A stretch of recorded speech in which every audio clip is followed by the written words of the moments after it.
Okay, so in this video, we will be going over the direct comparison test from Improper Integrals Day 3 note sheet. So at the top, it says, sometimes we cannot find the antiderivative of an integrand of an improper integral. However, we might be able to draw a conclusion about its convergence or divergence if we can compare it to something similar for which we do know something. So in these notes, I've already got them written out for the sake of not making this video any longer than it needs to be. So feel free to pause and copy things down as you need to in your own notes. Also, I'd encourage you to follow along with what I'm saying, because just copying down these notes, I feel like there's going to be confusion and questions that come up. So make sure you have the audio on and you're following along. Okay, so in the box here, we says, let f and g be continuous functions on a to infinity with 0 less than or equal to f of x less than or equal to g of x for all x greater than or equal to a. All right, so what that does is that sets up the relationship between two functions, right? So g is always going to be at least as big as f, and they're both going to be positive, at least 0 or bigger for y values. And for the a value, typically when we use this, the a values are going to be positive as well. So most of these are going to live in the first quadrant, although they don't make that restriction that a has to be positive. So our first scenario, our first setup, our first condition says if the integral from a to infinity of g of x converges, then the integral from a to infinity of f of x also converges. Okay, so in other words, if the larger one converges, then the smaller one also converges. So if we try to visualize this, we've got two functions. They're going to be, the ones that I give you are going to be decreasing functions as x gets bigger. And again, g is always going to be at least as big as f.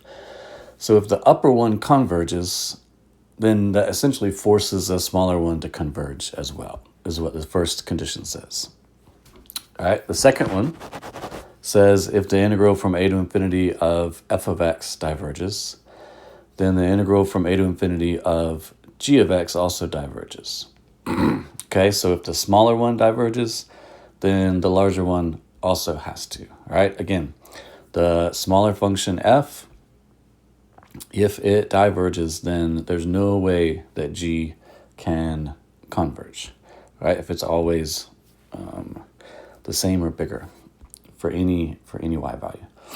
Okay, so that doesn't mean that we're always going to meet these conditions. We're going to see some examples of when we don't, and we're just going to have to try different comparisons. And again, the reason we're going to use these is when we're faced with an integral that we don't have a rule to be able to solve for by hand, right? So if u sub, if any of our shortcut rules, if even by parts doesn't work, and we're asked, just does this integral converge or diverge, then this is option number 1 for us, the direct comparison test. So example 1 says if 0 is less than or equal to e to the negative x squared is less than or equal to e to the negative x for all x greater than or equal to 1, determine if the integral from 1 to infinity of e to the negative x squared dx converges or diverges. Okay, so this is a nice starter problem where they give us the inequality. That's not always going to be the case. But it's nice when it does, because we don't have to come up with our own comparison function. And it sets that inequality up for us. Notice that we're looking for this integral here. Okay, try to do that one by hand. That's fine. I've tried in this little box here to do u sub and got stuck. But the idea here is we're not expected to be able to do this one by hand. And so we're going to compare it to a function that's simpler that we can take the integral by hand and find out what it comes to. And then we're going to compare it to the integral in question. Okay, so since the our asked about function is in the middle, we're going to be looking at our e to the negative x as our comparison function. Okay, e to the negative x is an integral that we can take by hand. And so since that's the bigger function, we want it to converge. If it doesn't, then we're stuck. And we can't come to a conclusion with what we've got here. Okay, so we're expecting this one to converge. We're hoping that it will. And if it does, then we know that our given integral that we want to solve for is going to converge. So let's take the integral of that using the same bounds as what they ask us to find in the integral that we can't take by hand from 1 to infinity. Because of that infinity, it's going to be improper. And so we're going to need to write it as a limit. Make sure you take that step on paper. Okay, using u sub, we get the integral of e to the negative x is just negative e to the negative x. And so evaluating that, we get, plugging in those values, looking at our limit as b goes to infinity, we get 1 over negative e to the really big number plus 1 over e. Well, that denominator growing really big approaches 0.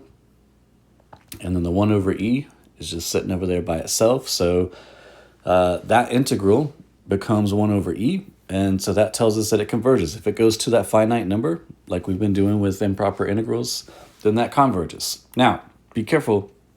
That doesn't mean that that is the value of the integral that we're asked about, right, for e to the negative x squared.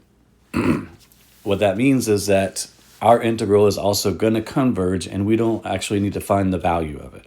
Okay, we're only asked to find out whether it converges or diverges. All right, so we're going to write, after we've done that whole integral, we're going to write this conclusion statement. All right, so going back to the original integral that we're asked about, from 1 to infinity of e to the negative x squared dx, we're going to say it converges, and then we're going to give our reason by DCT. All right, so each time we use direct comparison test, we're going to make sure that we justify it by showing the integral of our comparison function, and then writing our conclusion out. Okay, example 2 says determine if the integral from pi to infinity of 2 plus cosine of x over x dx converges or diverges. Okay, so notice in this one, number 1, they didn't give us an inequality. And number 2, because they didn't give us an inequality, like they did in example 1, they didn't give us a comparison function. So that means we have to come up with one ourselves. So again, we're not expected to be able to take this integral by hand if we're asked if it just converges or diverges. And so we want to come up with a comparable function that is similar to this one, but is simpler than this one, such that we can take the integral of it by hand. Okay, so similar enough, but integrable. Okay, so a couple of options come from this one. All right, so what stands out to me is this cosine of x term in the numerator. So remember, cosine of x is bounded upper and lower. And so it never gets lower than -1. It never gets higher than +1. We've done a similar thing when we studied the squeeze theorem way back early last semester. And we were dealing with inequalities then as well. And so we're going to kind of use that similar idea here of replacing that cosine of x term with either -1 or +1.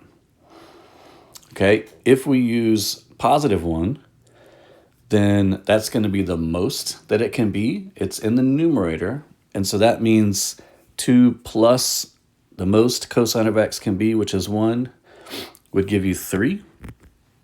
Don't touch the denominator x.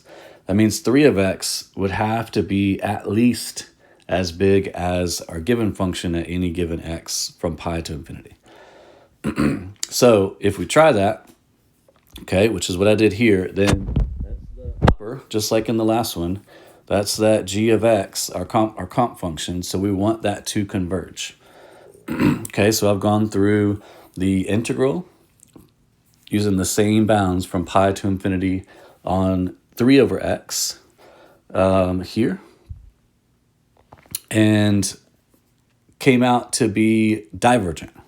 Okay, infinity minus some constant. Okay, 3 times infinity minus natural log of pi. So because that upper bound is divergent, that doesn't meet either of our conditions in the DCT. So there's no conclusion with that one. So that means we have to go back to the drawing board and try a different comp function. This is going to be the case as we kind of get more familiar with picking out comparable functions. We're going to come to these no conclusion statements, and we're going to have to try a different comp function. That's just kind of how it goes with DCT and with LCT. So let's try it if we replaced cosine of x with -1. So 2 minus 1 is 1. That's the smallest that it can be. So now we can switch around our integral. So now that 1 over x, 2 minus 1 is 1, over x would be our lower function, our f function.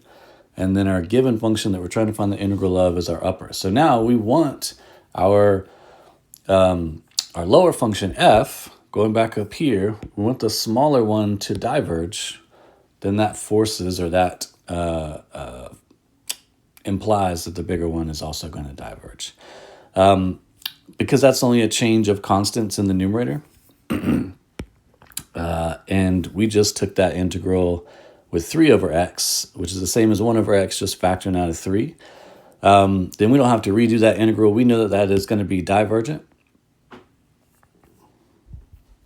And because the smaller one is divergent, then the bigger one must also diverge by DCT. So again, rewrite the integral you were originally asked to determine if it's convergent or divergent, and state whether it's convergent or divergent, and then by DCT. Okay, example 3. Determine if the integral from 4 to infinity of 2 over x plus e to the x dx converges or diverges. Same thing. We don't have the skills to evaluate that by hand, and we're just asked for convergent or divergent. So let's pick a comparable function. I've listed out some possible ones, and just kind of the idea for these is if we didn't have both of these terms in the denominator that are functions of x themselves, then we can evaluate this as an integral by hand. But having both of those terms in there complicates it. And so if we remove one or the other, then we can either remove in the x, and we get 2 over e to the x, and we know that that's going to be a bigger function than our given function because we're making our denominator smaller by removing that x factor, that x term. If we take away the e to the x, then same idea, and we can try that with these other values over here. Now I tried the 2 over e to the x, and the change in the constant on top is really just going to help you out if you want to make sure your function is always less than or equal to, or always greater than or equal to. Okay, so I tried 2 over e to the x, so taking that integral from 4 to infinity, rewriting it as e to the negative x, factoring out the 2. It's an improper integral, so I read it as a limit. Go through that process, and we get a finite value of 2 over e to the 4th, which tells us that larger function converges. Therefore, the smaller function that we're asked about in the problem must also converge by DCT. Okay, you guys try example 4 on your own in your notes, and you can come back to the OneNote. I'll have it written in here, or go to the completed notes and check your work after that.